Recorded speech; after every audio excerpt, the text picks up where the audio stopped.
This is Where We Live. I'm David DesRoches in for Lucy, now Potential. Today's show is about diets. So why are we doing the show? Well, about 2 months ago, I started a ketogenic diet, which, if you don't know, is a high-fat, medium-protein, low-carb diet. There's some pretty good science behind it, but the very basic idea is that the more fat you eat, the more your body relies on fat for energy. You then tend to burn more fat while resting, eat less food, and your body goes into a state of ketosis, which is supposed to have all these other benefits, like a sharper mind, and et cetera, et cetera. It also sounds kind of cool, right? Ketosis. Sounds like you're in a special place of transcendentalism. Also, senior producer Lydia Brown has had some success with her diet, and another co-worker is doing the paleo diet. So we were like, we have to talk about this thing called a diet, which is really just literally, it's a list of things you eat, but it's turned into a list of things we don't eat, which is sort of weird from an evolutionary perspective. So that's what I want to talk about in the A segment, and I got to give a shout out to that music. What a great opening song that is to start this conversation. So I want to talk about the evolution of diet, and to help us talk about how we went from hunter-gatherers to farmers to this sort of fast food culture, and how some of us are actually trying to go backwards to the diet we used to eat. We have on the phone Ann Gibbons. Ann is a contributing correspondent for Science Magazine, and she's also author of a book called The First Human, The Race to Discover Our Earliest Ancestors. Ann, welcome to Where We Live. Hi, happy to be here. So let's talk a little bit about what our ancestors ate. So we know a little bit about their diet, and there's sort of this theory that when they started eating a lot of meat, that's when the brain started to grow. But then there's also this theory that, well, it was more when we started to cook our food, that's when our brains started to grow. So talk about the diet of our ancestors, and what started to happen with their diet that sort of led to the agricultural revolution, sort of the evolution of people. Yes, so I'll give you a quick crash course on the evolution of our diet. Anthropologists don't like us talking about the paleo diet because they ask which one, which ancestor.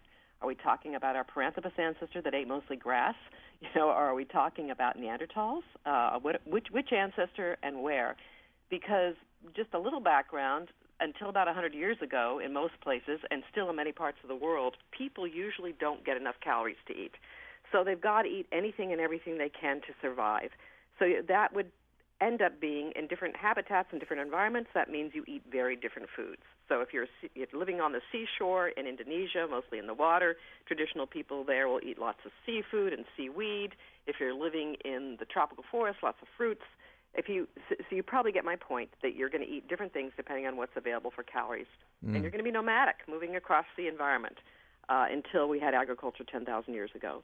So our ancestors ate many, many different foods, but there are some common themes to them if you want me to go over those. Yeah, sure. Cool. Just touch on some of them.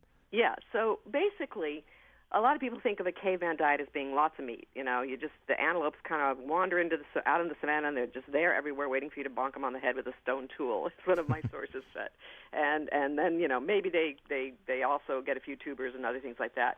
What researchers have found by looking at the diets of traditional peoples all over the world, especially hunter-gatherers, people, the last of the groups of people who hunt and gather for their food, which is what our ancestors did for millions of years, until 10,000, for 2 million years they were hunting at least, maybe probably longer, 3 million years, something like that. Just for a little bit of perspective, chimpanzees and gorillas are our closest relatives, and they don't eat much meat. Chimpanzees eat a little bit, and maybe once in a while they'll kill a monkey or something, but mostly it's all plants, and they spend the whole day doing that. The first big revolution for our ancestors about 2 million years ago is that with stone tools they were able to carve up carcasses. They scavenged. They were able to begin to hunt, and they suddenly had this big packet of calories, meat that was important for letting us have bigger brains, which are voracious and need a lot more calories to sustain. So that was a big change. The next big change was cooking, which helps you pre-digest your food and get more calories more easily. You end up with more free time, and that allows a lot of changes that were important in human evolution. The third one was agriculture, and we'll come back to that. Huge, huge change for the way we eat, and that changed our hunter-gatherer ways. But if you look at the diet of hunter-gatherers today, the Hadza in Tanzania, the Bush, the San Bushmen in South Africa, the Chimani foragers, I've traveled with all these people, been able to visit them all. They eat a lot of nuts and tubers and other vegetables, and usually some kind of starchy plant that gives them enough calories. The men hunt. They love meat. I mean, that's the most delicious piece of food. That's the most exciting thing to get. But most of the time, the guys just don't get that much meat. It's really hard to do. They go off to hunt, and if it's the dry season, they may come back with one scrawny antelope. But what they're mostly relying on are the tubers or the bananas or the nuts that the women and children gather. So it's kind of ironic. Man the hunter relied a lot more on woman the forager than is commonly represented when you think of paleo diets. And we're going to come back to that in the C segment and talk a little bit more about native diets and people still eating that way today. So I'm wondering, physiologically speaking, with the diet we have today as human beings being, pretty significantly different from the diet that we've eaten up until, 100 years ago or 50 years ago even, how adapted are we to be able to eat the food we eat and be healthy? Or is the food we have now just way too, is it too many carbohydrates, too many processed foods? Like, are we adapted to eat the food we eat today? Yeah, so there's a discordance. A lot of people think we have these Stone Age bodies in a fast food world, right? And that we are eating foods to which our bodies were not adapted. So here's the interesting part about this. There's real variation in how different people have adapted to the modern diet. The Western diet, as we know it in our country, is pretty lousy. We all agree to that. Too much sugar, too much salt, too much fat, too many processed foods, not enough fiber. Big part of that, right? Colon cancer and all the other issues that come from that. And we're in what we call an obesogenic environment. The bottom line is we get too many calories way too easily, and we're sedentary. So it's a combination of lifestyles that are not as active as they used to be and foods that are way too easy to get too many calories from. That don't have as many nutrients, by the way, as that hunter-gatherer diet. It had many more diverse nutrients.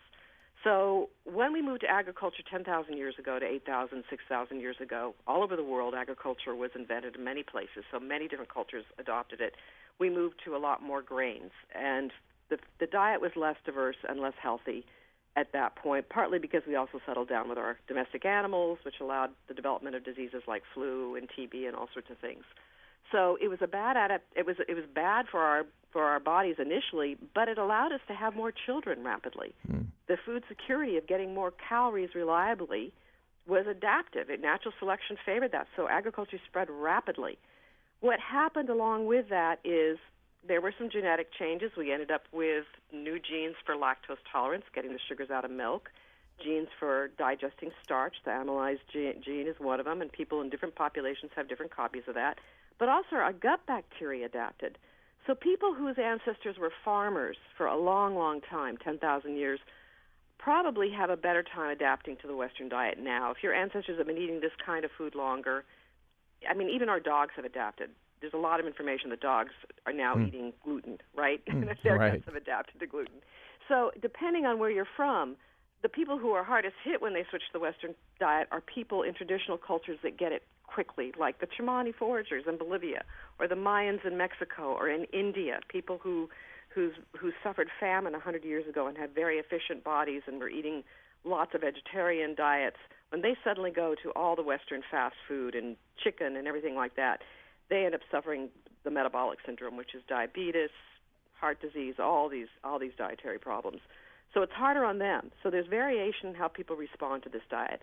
However, I think most of us will agree that the Western diet is not good for any of us, right? Right. That we need to adjust it, and that's where all the confusion comes in. How where do you go to eat a healthy diet?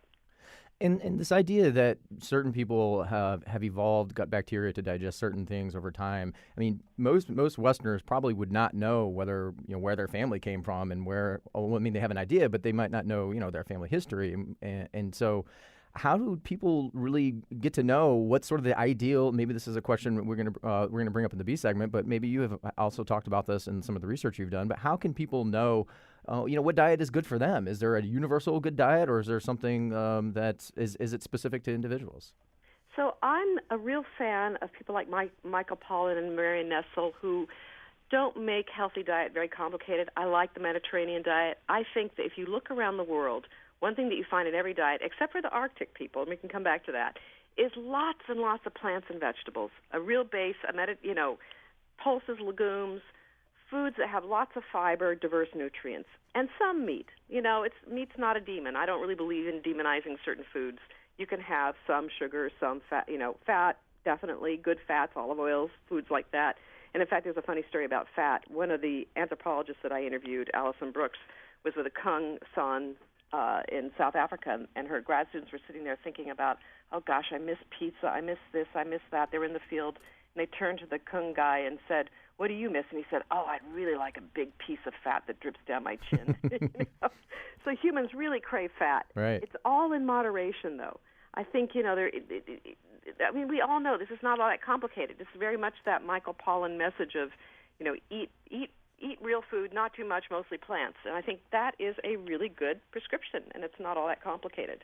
I don't, you know, if you've got celiac disease, yes, gluten's bad for you, but I think a lot more people think they've got gluten intolerance and they demonize it than actually do. I mean, if our dogs are already adapted, I think a lot of people are as well. Right. So you bring up an interesting point. So I pointed out in the opening that I'm on this ketogenic diet, which is sort of a high fat diet. Now you want to eat healthy fats. You don't want to just go eat all sorts of unhealthy types of fats. So when you eat like avocados and healthy nuts and oils and things like that. And when you mentioned that, like the Inuit people who eat mostly like meats, like seals, whales, and stuff like that. How are their bodies adapted if they're not getting a lot of plants? I mean, they're obviously able to survive generations. What sort of evolutionary adaptations have they gone through to be able to do that? They're super active. Oh, that makes sense. They burn a lot of calories. Also, in the summer they eat berries and plants when they get to them, and during the rest of the year they get from the stomach contents of the meat that's frozen out. But they have the frozen meat around their habitats. Now this is changing rapidly. What was really sad is when the USSR fell apart, the Evenki reindeer herders, for example, were settled in villages, and almost immediately when they went to the Western diet, they were less active and they ended up with a metabolic syndrome. Now, there have been some really interesting research that show that they have a genetic adaptation, some of these people that eat a lot of meat, that allows them to eat meat without some of the problems that you get from eating cooked meat that are carcinogenic. So some of those ingredients, they seem to have adapted some genes for that. But here's the really problematic part about looking back. It's really interesting to look back and see what our ancestors ate, and you can learn a lot about the kinds of nutrients that we have adapted to, which are important. But we also have to remember that natural selection favors having more babies. It doesn't favor longevity. Evolution favors the people whose children survive.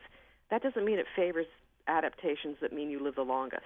Being healthy enough and strong enough to have more children can mean just being stronger, heavier, having more calories, more protein in your diet.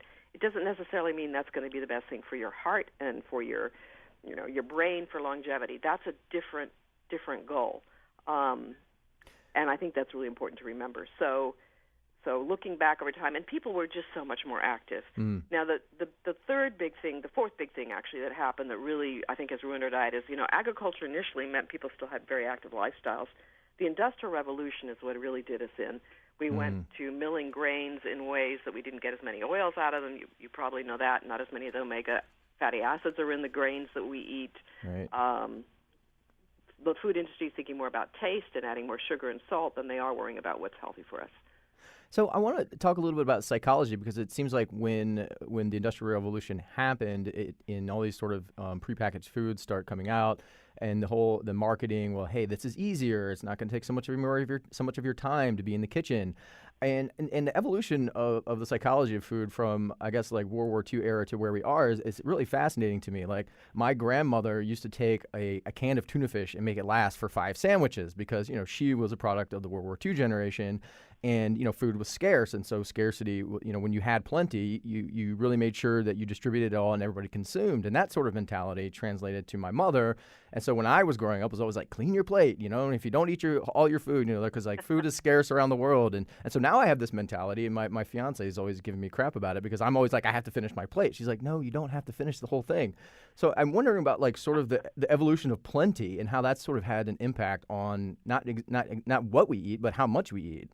Yeah, so I doubt that our ancestors were good, eating companions. They were probably trying to eat every calorie they could. They don't think in terms of long term. So when you even watch the Hadza today, they're not our ancestors, okay? They're fully evolved, modern, current people.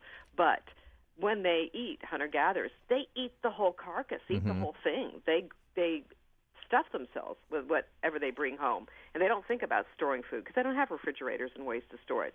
The only ones who did were really people in the Arctic who had the frozen carcasses for the winter, right? Right. So yeah, I think we're evolved to eat everything we can as rapidly as possible and to eat those sugars and fats and salts. That, this idea of self-discipline is sort of hard to sort of fit with that idea that we had to eat to survive and be able to have more children. So I think that is probably what most people thought. But now in an obesogenic environment, what is adaptive and what's healthier is not to eat everything and to take small portions and to have to do things like work out, right? Because you're not out in the field all day. You're not walking miles between villages, which a lot of people still do around the world. You see people walking everywhere when you go to the developing world. Right. So, you bring up this idea that, portion, obviously eating what you can and staying active intentionally. But I'm wondering, like, for some people who might not have access to healthy food because they live in food deserts or they live in places where it's just generally hard to get to the supermarket. What about access and affordability of healthy foods? Is that something that's improving, or do we still have some a ways to go with that? So I think we need to look to other cultures. If you look to Europe, especially France has been really good at putting in all sorts of protective measures to protect small farms, small agriculture, small artisan cheese making, small food production of every type, right? So people eat their local food and their local ingredients. That is protected because it costs more to produce slow food, which is local fruits and vegetables, organic farms, sustainable farming practices. They're not only better for us, they're better for the environment. The food is fresher, but they're expensive in our country. That's the problem. And unless government subsidizes them and makes sure that these small farmers get to grow these foods and distribute them locally, we're going to end up with mass-produced big agriculture because it's much cheaper. There was a famous article in the New York Times Magazine where Michael Pollan tried to raise a steer sustainably. This was about a decade ago, and he found he just couldn't compete with the slaughterhouses and the beef that were raised with antibiotics and fed that awful stuff that is processed meat that is given to cattle.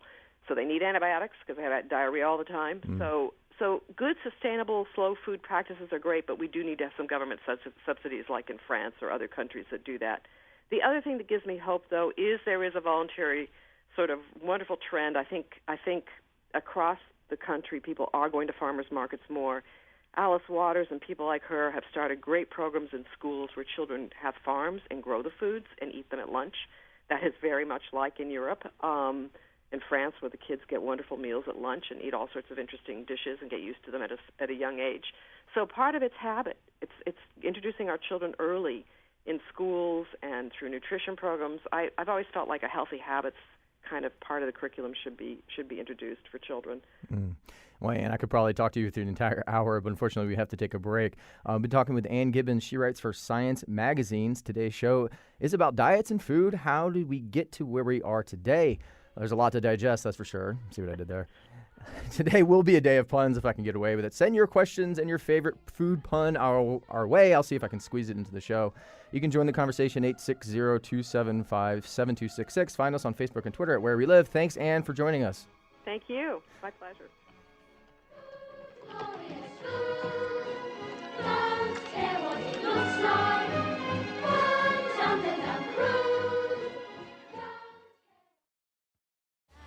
You look so thin. Do I? Yeah. Oh, it's for Paris. Well, I'm on this new diet. It's very effective. Well, I don't eat anything. And when I feel like I'm about to faint, I eat a cube of cheese. That clip goes out to my mom, my sisters, my fiance, my future mother-in-law. It's from the movie Devil Wears Prada. I hope if you haven't seen that movie, you have to, because it's great. And that scene, I love that scene because it's a great critique on so many cultural things, body image, calorie counting, food restrictions, and it's just hilarious because it's really not that far from the truth. This is Where We Live. I'm David DesRoches. I'm in for Lucy Nalpathanchel. We're talking about the mastication arts, if you will. That was about as pretentious as I could possibly be. Why we eat what we eat, why we don't eat what we don't eat. Have we lost an important connection to food and to land? And if so, can we ever make that connection again? Here to help us swallow some truth about dieting is Dr. Anya Jastreboff. Dr. Jastreboff, please forgive my puns. I'm going to be probably doing them throughout the whole show. Dr. Jastreboff is an assistant professor of medicine and pediatrics at the Yale School of Medicine. She's also an adult and pediatric endocrinologist and obesity medicine physician. She joins us today from the studios of Yale University in New Haven. Dr. Jastreboff, welcome to Where We Live. Thank you. Happy to be here. You can also join the conversation, 860-275-7266. You can email wherewelive@WNPR. Find us on Facebook and Twitter at Where We Live. So, Dr. Jastreboff, I want to talk about some fad diets. We touched on a few in the first segment. But what makes something a fad diet? I mean, are all diets fad diets, or is any sort of, how do you define that?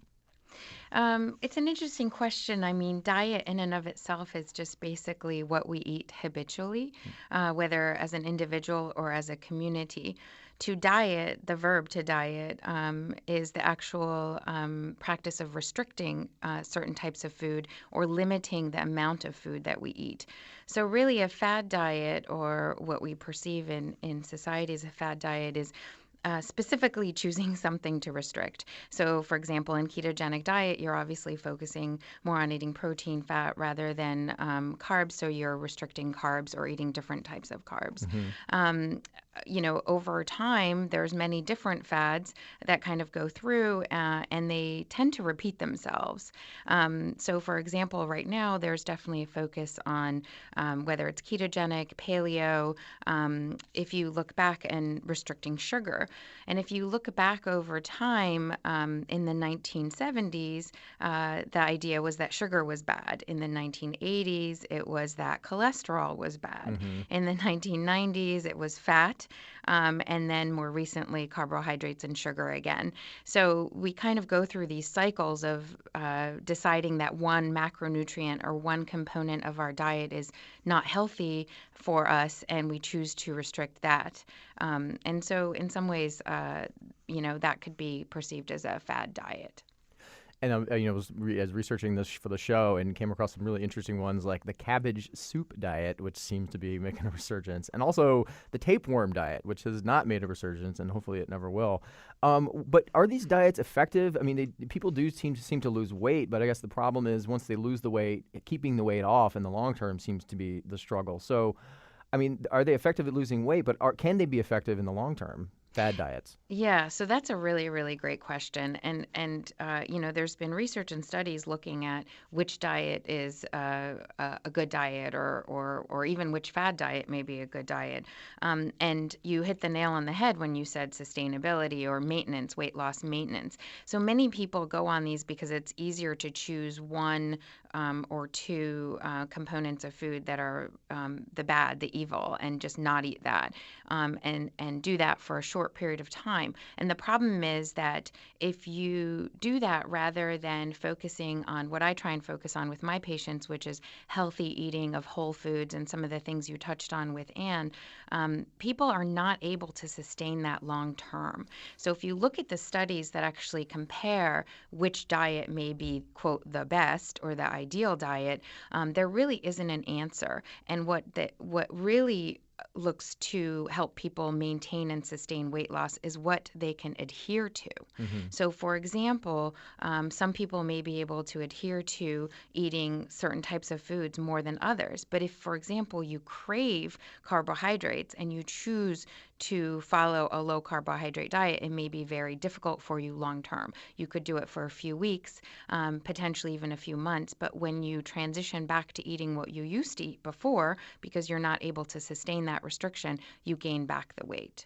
Right. The one other, well, there's many other issues, but one other issue that I focus on with patients is that if you choose to restrict certain things just, very strictly, you may develop some vitamin deficiencies or some other macronutrient deficiencies. And so we talk about that in terms of monitoring and making sure that people get enough nutrients. So sustainability and then making sure that the individual staying healthy are two things that we really try and focus on. What percentage of your patients would you say come to you and they want to do a fad diet, or they are doing a fad diet? And I mean, you described sort of, your advice to them, but how would you describe in terms of the percentage of patients that come to you that are doing that, trying to do that? I would say most of my patients have tried some sort of fad diets, or some sort of food restriction, whether it's caloric restriction or macronutrient restriction. So I would say a majority. I don't know the exact percentage, but most have, and most have tried different things. And what I usually start out by saying is actually inviting patients to tell me what their weight journey has been. in when they first wanted to lose weight, when they first perceived themselves as overweight or obese, and kind of share that story with me. And from that, together, we try and glean what has worked and what hasn't worked for them, and try and identify things that may be helpful for them in the long run. People do come to me specifically with the question that you're raising, which is, I'm following paleo or I'm following ketogenic. What do you think of it? And do you think it's helpful and sustainable? And will I be able to lose weight? Most people's question is, can I lose weight? Not, can I lose weight and sustain the weight loss? And how is that going to affect my health long term? And we really focus on this idea that obesity is a chronic disease. It's not that you lose weight and you no longer have the chronic disease of obesity. The idea is that you lose weight, but you always have the chronic disease of obesity, and it's our job and our role to help you figure out how to sustain that weight loss. So the example that I give is, for example, because I use medications to help people lose weight, as well as talking about diet and healthy lifestyle to support those efforts. But the example that I give is hypertension, or high blood pressure. So if you go to your doctor and you have high blood pressure, and your doctor recommends a medication or perhaps a low salt diet, and your blood pressure returns to normal, your doctor would not take away the medicine or tell you to now start eating salt because your blood pressure is normal. Right. So it's the same thing with weight. If you lose the weight, why would I take the medication away, or why would I recommend that you go back to eating the way that you did before? You're going to gain back the weight. So we kind of focus on this idea that this will be a lifelong journey, and that I'm there to help guide them to where they want to get to in terms of their goals for a healthy life and a healthy body.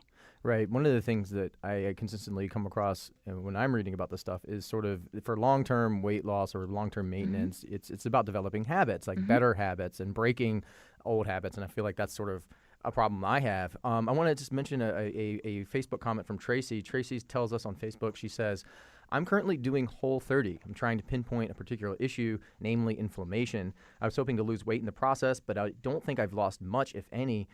I'll be done on Tuesday, and then there's a 10-day reincorporation period that should be interesting to see what's changed. I've gone from coffee with cream and sugar to black coffee, and I have come to like it. Hopefully this will curb basically the only added sugar I regularly used to enjoy. I'll bet my alcoholic intake will also be different after this experience. So what would you say to Tracy, who's saying she's doing this thing, but she doesn't think she's lost much weight, but she says seems like she has been changing some habits in terms of her coffee and her alcohol. What kind of advice would you give her? In general, anything that is short term,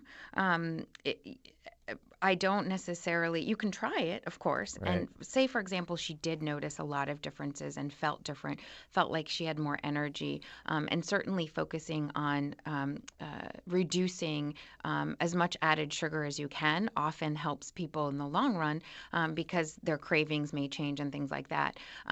One of the several foods that I say has no nutritional value, for example, is soda. So regular soda, I'm not going to name the brands, but Right. regular We all soda, know. yeah, we all know them. Regular soda in general, it doesn't have any nutritional value. So reducing sugar intake in that way can definitely be helpful. What I usually say is that short-term type of things aren't necessarily the things that are going to get you to your goals and the healthy living and the healthy life. So some of the things that you talked about with Anne, for example, focusing on eating fruits, vegetables, whole foods, and less processed food, less added sugar, things like that, those are the things that are going to get you to your health goals, whether that's, reducing inflammation if she has an inflammatory disease or something like that. So I focus more on that, and in terms of making small changes but consistently over time. So think about if you made one change every month or one change every week if you could, but you sustain that change. So for example, let's say that you really love gummy bears, or you really love drinking Coke, or whatever it is, and you decided decided that instead of doing that, you are going to eat a bowl of strawberries every day instead of whatever it is that your sugar craving is. What kind of change would that be if you made one of those changes either every week or every month? Well, if you did it every month, then by the end of the year, you'd have 12 changes. And all of that adds up. So as long as you eat your bowl of strawberries and don't then add in some other kind of sugar, added sugar from somewhere else, then over the course of the year, you will end up healthier and you will end up reaching some of your goals. But overall, in terms of short, quick fixes, if there was a short, quick fix, then all of us would be using it. Same thing in terms of a medication or something. There isn't. Usually the weight or the medical problem did not occur overnight. And so whatever it is in terms of the treatment we implement, it's not going to cure you overnight or help you overnight. In fact, we don't have a cure for overweight obesity. That's why it's a lifelong chronic disease, and that's why it's a journey to help people become healthier. I do want to ask about the sugar, because one of the things that I come across constantly with the ketogenic diet is that, you get fruits in real moderation, because, fruits also have sugar. And some of the things they tell you is that, if you consume too many fruits, it'll spike your blood sugar and it'll spike your insulin, and then that sugar will be stored as fat. So that's why, fruits are generally avoided. Can you speak to that? Like, can fruits in moderation be okay? Is there such thing as too much fruit? Could that be bad? It's a good question. So what I would say is that I generally don't recommend for my patients not to eat fruit. Okay. I generally say fruits and vegetables, if you can put the vegetables first, but fruits and vegetables, I don't restrict. If all you eat is fruit, yes, that would not be great. That's not going to give you enough nutrients. You need to eat protein and fat as well. You need to eat all the macronutrients. But I don't say don't eat fruit. And in general, that's not where people run into problems. So as long as your entire diet isn't composed of fruit, then I don't take issue with it. Most people will choose to eat other sugary sweetened things versus the fruit. Fruit, you have to remember, is packaged in fiber. So you're going to digest it in a very different way than you will candy or soda or sources of pure sugar. So you're even going to digest it differently than, white bread, pasta, rice, things like that. So again, I just try and shift towards vegetables, fruit, whole foods, if at all possible. One thing that you touched on with Anne that I think is really important is that there are individuals who don't live in areas, and this might lead into your next segment as well, but they don't live in areas where those types of foods are available, and they live in food deserts. And that is a huge challenge, and I think one for our society to really address. One thing that I do focus on is, okay, let's talk about where you do live and what the sources of fruits and vegetables and lean protein and healthy fats might be. So, for example, if your store or a store nearby does not carry fresh fruit and vegetables, are they in the frozen food section? Can you focus on buying foods that are frozen but that still have nutrients that you can consume, or eggs for protein and things like that? So there are ways to eat those whole foods, even hopefully in places where there aren't so many resources. Yeah, we're definitely going to talk a little bit more about that in a couple of minutes. I want to ask you also about vegetarianism and veganism. A lot of people close to me are vegetarians. My fiance's sister is a vegan. She's been a vegan for a very long time. She's very healthy. Are there ways people can avoid eating animal proteins or even animal byproducts and still be okay? Is there, I guess that's the question that I have often. I mean, it seems like they're fine, but I'm wondering, are there people that are able to do that? Yes, so it's a great question. I get that a lot as well from patients who are trying to change their diet or become healthier. It is possible, absolutely. And I think that the most important thing is talk to your physician and make sure that you don't have vitamin deficiencies, for example, B12 deficiency or iron deficiency, and making sure that you're getting all the nutrients that you need. For example, spinach or green leafy vegetables that have more iron. And if you do need supplementation, that you do get that through your physician. So, but yes, absolutely, people can live very healthy lives eating those types of diets. And it really gets at the point, too, that you discussed earlier in terms of is there an ideal diet for everyone? And the answer is no. We're all different. We're all genetically as well as environmentally in terms of how we grew up, or even the environment we grew up in when we were being developed in our mother's uterus. All of our environments are different. And so there is not one right diet for everyone. So for your family members, it sounds like some of them are vegan or vegetarian, and that is really working for them. But for other people, that would not be the diet that works for them. And with patients that I counsel, basically I say, I don't know what the diet that's going to be the most helpful for you is. And so it's a process over time to kind of figure out, did this help you feel like you had more energy and could do everything that you wanted to do? And we focus on what is the diet that is going to help you live the healthiest life that you can live to enable you to run after your grandchildren or take walks with your friends or whatever it is that's going to help you to live the life that you want to live. You bring up an interesting point about genetics. So how can people know what their body type or what sorts of food fits their genetics? Is that something you can figure out? That's a great question. So the answer is not yet, but you touch on a great point because there are diets or there are studies now, for example, looking at FGF21 gene polymorphism. So basically, looking at this specific polymorphism, they found that different individuals respond differently to low-carb, high-fat diet or high-fat, low-carb diet. So there are inklings of we know that this is coming and eventually we probably will have that. It comes into this idea of phenotyping different types of obesity. So just like there's not one type of cancer, there's not one type of obesity. And it's really naive for us to think that that's the case. But it's certainly still a novel concept because obesity was only quote, declared a disease by the American Medical Association in 2013. The Obesity Medicine Board, so the board certification for physicians, just started in 2011, and the fellowships for obesity medicine started in 2007 for physicians. So basically, it's a new field, even though we have an obesity epidemic. And so these types of concepts of the fact that there's not one type of obesity is new.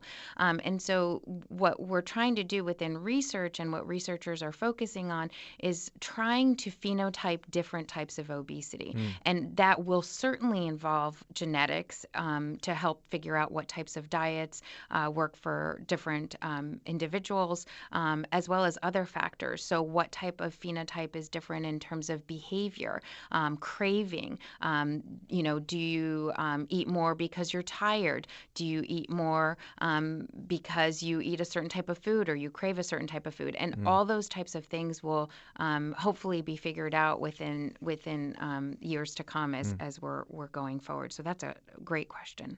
I imagine that poses quite a challenge to you and your colleagues trying to figure all that stuff out. I want to take a quick call. Dr. Yastreboff, we only have a couple minutes left in the segment, but I want to take a call from Shelley. Shelley is calling from Norwich. She has a question for you. Go ahead, Shelley. What's your question? Hi, good morning. My question is in regards to my kids. I have two. My daughter's 14 and my son is 13. My daughter has some endocrine system issues. She is being treated for insulin resistance, and my son is otherwise healthy.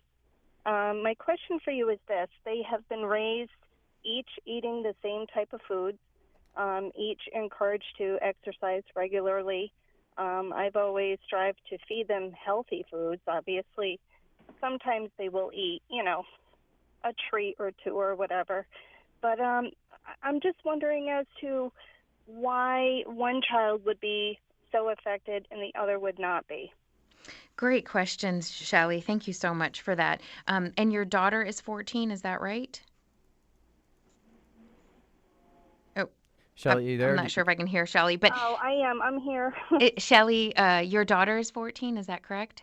She is. She Yeah. is, yeah. So great question. So this really gets at the point of we have individual differences. So even though your children are both genetically similar, obviously, they're not twins, but they're genetically similar, and they've been raised in the same environment, they have a different response to the same type of food environment, at least that you've provided for them as they're growing up. They may have had a different environment in utero, depending on what you ate. But more importantly, there are other factors that affect it. So gender, so you have a daughter and a son. The other thing is your daughter is currently going through puberty. She's 14. The average age of menarche or first period is 12 and a half in girls. And we know that puberty is actually a time of insulin resistance in adolescents and in children. So one of the things that's potentially magnified in her is that she's going through puberty now. Your son will likely go through his growth spurt around 14, at least that's the average age. And so you may see some of that as well. But really what it is that you're pointing at the fact that there are individual differences. So the way that your son responds to the same type of diet and the way your daughter responds to a different type of diet can be very varied. The other thing is things like physical activity. So for example, one of your children may be inclined to be more physically active, which makes a huge difference in insulin resistance and can really help reduce insulin resistance. One of your children may crave different types of foods. And so just like we have different personalities, even though it's genetically they're so similar, your kids are probably very different in terms of personality. It's the same way in terms of how they respond to their food environment. Thank you so much for that. That was a great perspective. We have to leave it there, though, and we have another segment left. Been speaking with Dr. Anya Yastrzeboff about food, and thank you, Dr. Yastrzeboff, for joining us from the Yale Studios. Thank you for having me. Thank you. We still want to hear from you. What do you eat and why? Have you been able to lose weight and keep it off, or are you wondering how to do that? Join the conversation, 860-275-7266. Email wherewelive@wnpr.org. Find us on Facebook and Twitter at Where We Live. When we come back from the break, we're going to simmer down just a tad and talk about the politics of food within indigenous communities. Please stick around. To the country, I'm gonna eat a lot of peaches. I'm moving to the country, I'm gonna eat a lot of peaches. This is Where We Live. I'm David DesRoches, in for Lucy Nalpathanchel.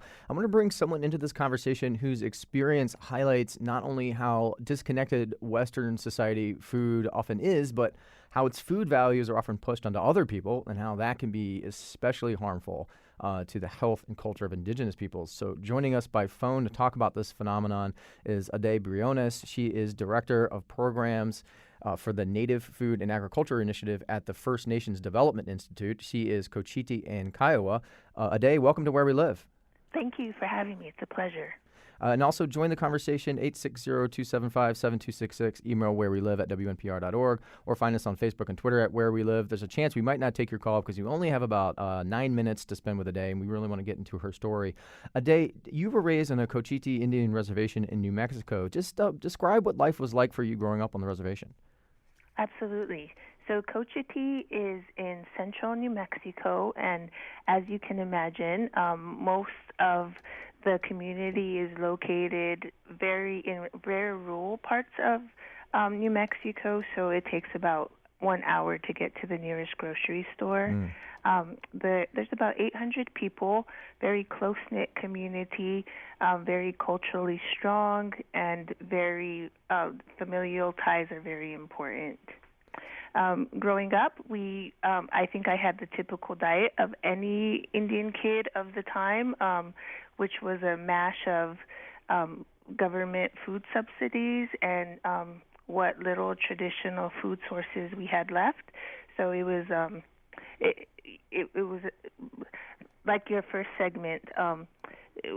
The diet of American Indian people at the time was standardized, so pretty much everybody in the country, in Indian country, pretty much got the same foods, which was government subsidies from the commodity food box, which was, we called it commods, and you have a different types of food, mainly flour, butter, cheese was one of the favorites, powdered eggs, powdered milk, And at that time, that was a pretty standardized box. Powdered eggs and powdered cheese. That does not sound very appetizing. We had a joke in Cochiti. How do you know when it's a windy day outside and your eggs are blowing away? So, I mean, I can imagine, for having to forego sort of the food that you would traditionally eat for this had some sort of impact not only on your health, but just also on the culture. Can you just sort of describe some of those impacts? Oh, absolutely.